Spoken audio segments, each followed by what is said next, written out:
Hello, welcome to the next video in the series. I originally had planned for this video to be about campaign modding. However, after thinking about it, it may be best to hold off on that for now. Mostly because Invader can't compile scenarios with scripts, so most of the missions just end up broken anyway. Instead, I wanted to focus on getting our first model imported into the game. So, without any further ado, let's make our first scenery object. This video is going to discuss mostly setting up our 3D modeling environment to be able to communicate in a format that HEK can understand. We're also going to install MEK and briefly go over Mozzarella, a tool from the MEK suite. In the next video, we're going to be discussing modeling, exporting, and converting the model to something the engine can use. Then finally, we're going to wrap things up with creating the scenery object, placing it in the scene, and injecting the new textures into the iPacks. Once we get the hang of modeling, our next set of videos will expand upon this and we'll create an entire level. These tutorials are primarily going to be focused on 3ds Max. However, I want to try to make modding as entry-level friendly as possible, and a multi-$1,000 program isn't always available to everybody. I don't condone piracy in any way, so I will include in the description a tutorial and a set of tools available for Blender that allows us to do the same thing. So, assuming we have 3ds Max already installed, we're going to go ahead and grab a copy of these scripts from their websites. First, I'm going to download the GBX model version 2. GBX models are the format used by the Halo engine in-game, at least for Halo PC. We will use this to import the existing Master Chief model to use as a size reference. This will also help in the future when we discuss animations. So I'm going to scroll down here, and right down here, I'm going to go ahead and click here to download the script. Next, we're going to grab the JMS model exporter. This will let 3ds Max export the 3D model in a format that the HEK can use to create the GBX model mentioned above. I'm going to go ahead and scroll down, and right down here, we have download version 1.0.1. So we're just going to click that. Now, to install these scripts, I personally find it easiest to load up 3ds Max. Well, in my case here, I have the scripts already on my desktop here. So I'm going to go ahead, I'm going to select these, right click, go to cut. Now with 3ds Max open, when I run into scripting and click run script, it's going to open up the default scripts folder inside of the program files. So I'm just going to right click, paste. It's going to request administrator access. And then once we give it to them, it'll go ahead and add it to the folder. And there we go. We just installed the scripts.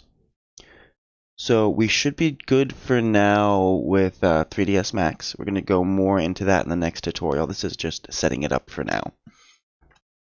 So next we're going to be installing MEK. MEK is a tag editing suite, among many other things, and it allows us to access all of the stuff that HEK doesn't. The HEK was watered down to idiot-proof it a little bit for us. MEK removes some of those restraints for us and adds a couple nice quality of life scripts. MEK is written in Python, so we do require Python to use it.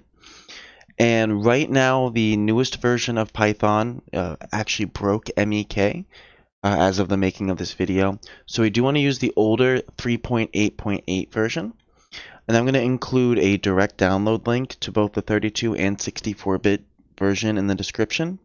However, once the newer version of Python has been fixed for MEK, I will update the description to have the newest Python that you can use with it. So we're going to go ahead and download that. You'll see I downloaded it here already. And then next we need to actually download the MEK installer script as well. To do that, we're going to go up, and I already have this link open, but it'll be down in the description as well. You want to grab the MEK installer.pyw script. Again, you'll see it down here. I already downloaded this, and I already have it installed here on my desktop. So first, I'm going to go ahead and install Python 3.8.8. I'm going to double click that, and I have install now custom installation. What I want to go ahead and do is add Python 3.8 to path, and then I'm going to click install now. Now this should add everything that we need. It'll install pip for us automatically, and it installed Python. So those are really the two big things that we need. So now that the setup was successful, we can go ahead and close this. And the MEK installer, what I'm going to go ahead and do is I'm going to drag this into my CEA directory. And then when I go ahead and double click this, give it a second here, it's going to open the installer. And what I want to go ahead and do is just click install/update. So what this is going to do is it's going to download the most up-to-date MEK, and it's going to install all of the files inside of our CEA working directory over here. So I'm going to give that a second to run, and we'll come back once that's complete. Alright, and now that that's done, I'm going to go ahead and close the installer. And I'm going to go ahead and find Mozzarella. The first time that we open up Mozzarella, it's going to ask us to navigate to our tags directory. It's installed in the same directory, so we can just go ahead and close it. It should automatically find it for us right here. So the big thing that we need Mozzarella for is to be able to come in and grab, for example, vehicles, Banshee, the bitmaps. So what I wanted to be able to do is once we add our custom bitmaps into the game, Mozzarella allows us to come in, preview the bitmap, and save it as a DDS texture, which we will then use to inject it into the iPack. Similar to the previous tutorials, how the Pelican didn't have any textures. Not only do we need to include the new textures, but we actually have to put the textures into the iPack as well. And we'll discuss that in the last video in the tutorial. And with all of this done, and now that we've tested Mozzarella, we should be completed with this tutorial. And this was just setting it up, getting it ready. In the next tutorial, we're going to open up 3ds Max, and we're going to go over creating the model, what we need to do to texture our model, exporting the model, and finally we'll go ahead and compile the model using Tool, place it into the level, and then test it out. Thank you for watching. I hope you enjoyed. And make sure to tune in for the next episode when we get started making the model.